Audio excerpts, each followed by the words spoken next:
Hey class, this one might kind of frustrate you to see, but I think it's pretty amazing. It has a lot of possibilities. By possibilities, I mean it's an interesting image actually, and a lot to explore here. It's pretty realistic compared to some of the ones you've seen so far, and it's by Albert Dürer called Fall of Man, also sometimes called Adam and Eve. That's why it's in parentheses there. Throughout his life, Dürer was enthralled to the idea that the perfect human form corresponded to a system of proportions and measurements and could be generated using a system of proportions. What does that mean? Well, he was a Renaissance type of guy, and in that era, and proportions, if you recall, maybe you don't know, you haven't taken drawing, is a relationship between, say, the height to the width of something and the ratio that it creates.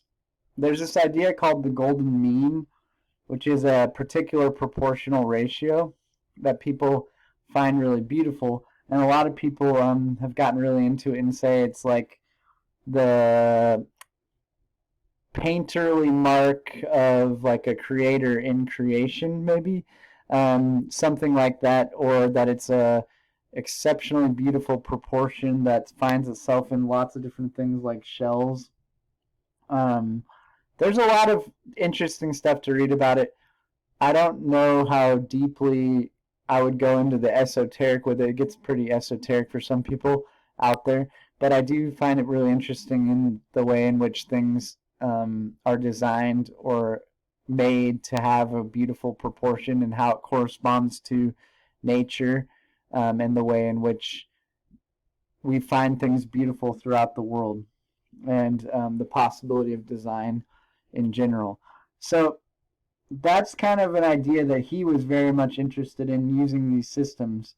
Near the end of his life, he wrote several books, kind of like codifying his theories about it. One of them is called Manual of Measurement. It was published in 1525, and another one called Four Books of Human Proportion. So there's a lot of really interesting life drawing of Albert Durer's. His fascination with the ideal form is definitely manifest in this.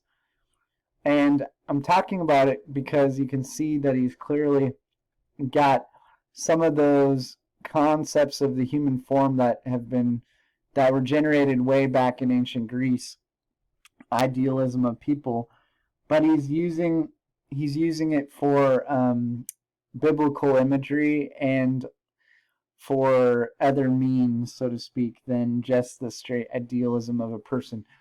He's got something called contrapposto going on here with both these figures. That's where there's a leg straight and one bent because it creates dynamism in the body. And there's a clear sort of example of it happening in both figures. You can see it here.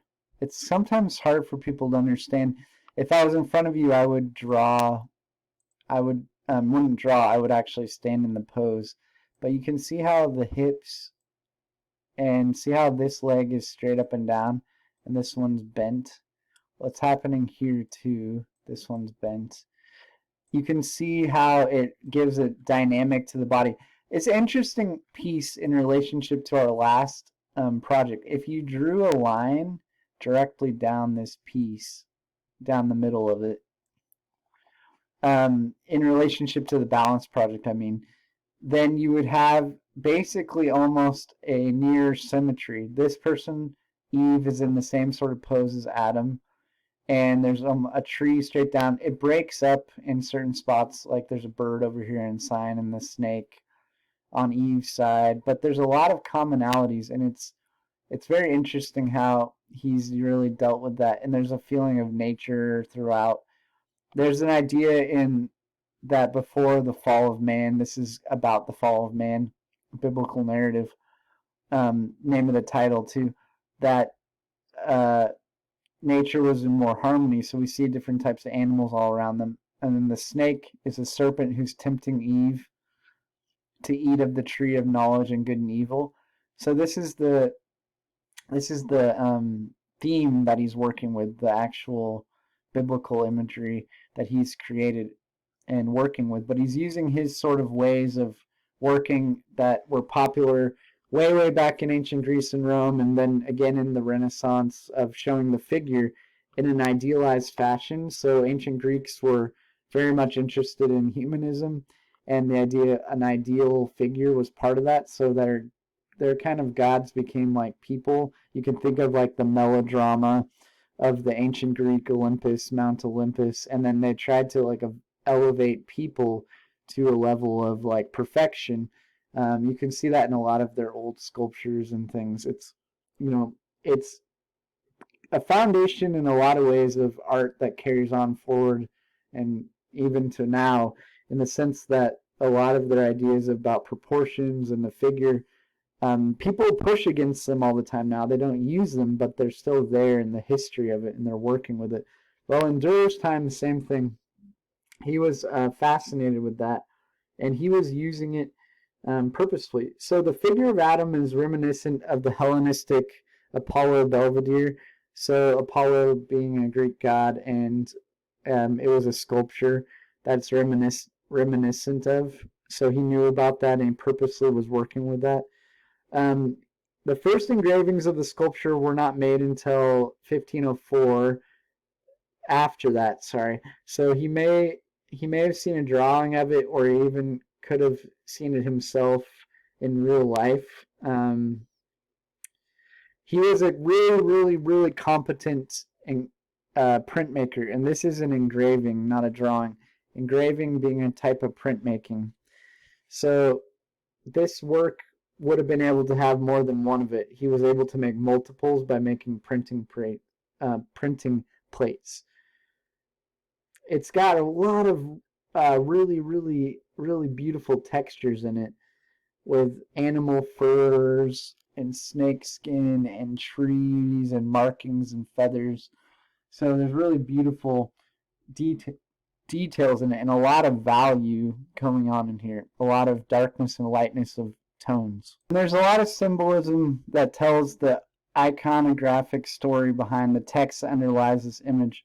So here is the tree of life, and here's the knowledge of good and evil, and he's holding on to one, and she's being offered the apple, usually called an apple, but fruit from it. And then these, like I said, the animals here are about this idea of the unity and peace of nature before the fall, but also they represented in medieval times personality types. Pretty interesting. The medieval idea of four temperaments, people still talk about this sometime. It's pretty popular. The cat being choleric or willful, but also just taking control. There's a lot of things. If you look into this type of personality thing, almost it's another version of many of them. There's like Myers-Briggs and Enneagrams and things like that. Well, this is another version.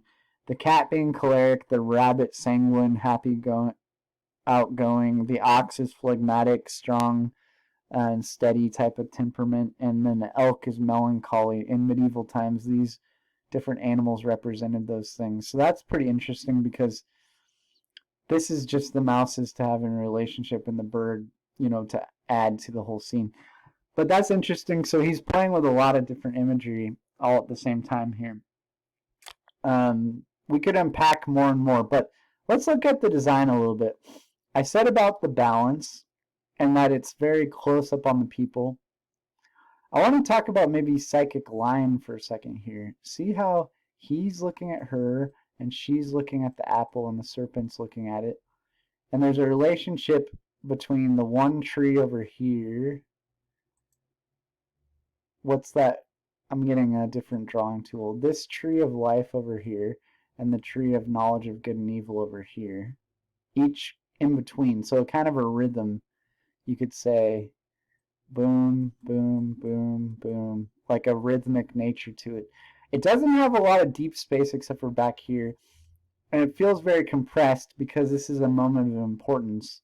And then there's a feeling of like them popping off of almost wallpaper, but there's a lot of value, as if they're disconnected from nature and it's all about them, like they're a scene there's a scene being played out with actors because it's an important moment that he's trying to talk about.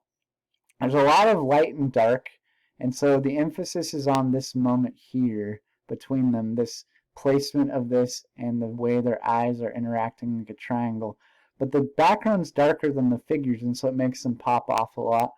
And then as we look around, we notice that he actually uses eye movement quite a lot to make us focus on things. This is interesting because it's like she's already taken a fruit, but he uses a lot of like movement throughout it and the placement of objects to keep a continuity going where our eyes are really interested in the subject matter. And there's a lot of eye weights throughout it in different places for us to have visual interest. So I think it's a really well designed piece, and I think he's got a lot of things we can learn from him. Especially, he's really great at the figure. If you're really interested in drawing the figure, I recommend checking out a lot of his stuff. There's quite a few different versions of him doing different styles of faces and things. He's from the Northern Renaissance branch, but a really, really master printmaker. So pretty beautiful stuff that he has out there, and his work is pretty exquisite craftsmanship. He has a really good draftsmanship, I guess you would call it, actually, in terms of 2 dimensions in drawing. But yeah, well executed pieces, and printmaking like this is very, very challenging. You use a carving implement and carve into it to engrave like this is quite amazing. It's also made, this is a mirror copy of the plate, so you have to kind of be able to think in mirrored inversion to be able to do printmaking. So pretty cool stuff. Spend some time checking it out, looking at it, drawing. I think you probably realize things about it as you draw it that you didn't see at first glance. The way and things move around. This is an interesting thing, like a weird vine that ties up into here. The parrot, there's information over here. It says his name on it. And then I think it's the year down there, if I can remember properly, 1504. It says Albert Dürer. So he's included his title in the piece in a different way, not just signed it at the bottom. The hair, the way it's moving, you'll see a lot of little details the longer you stare at it and draw it. I recommend pencil. On this one, you're going to probably want to do some value. Do the line drawing first, and then see how it feels to try to add value to it in a few spots. This is a lot of detail, so I don't expect you to be able to get it as accurately as Dürer. What I would like you to do is focus on trying to get the 2 figures accurate in here with this tree in the middle especially. As far as the far away details, do those later, but see how it feels to try to draw the figure and these guys and these trees first and foremost, and then build into trying to get things like the cow and elk and things if you have time. But that's the main focus of this, so I want you to see what it feels like, and it'll probably be a little frustrating, but you learn a lot about the human figure and the proportions that he's using, and it'll help you in your skills basically by doing this. It's copying masterworks. You have to try to think like they do, and it's going to be using really crisp lines and things like that. Okay, so I hope you guys are staying well out there and taking care of yourselves and able to spend a good amount of time drawing. Let this be like a moment where you can just get your music on, get your pencil out, get some nice paper, and just kind of zone out and focus on this for a while. It can be really therapeutic. All right, take care, guys. Talk to you soon.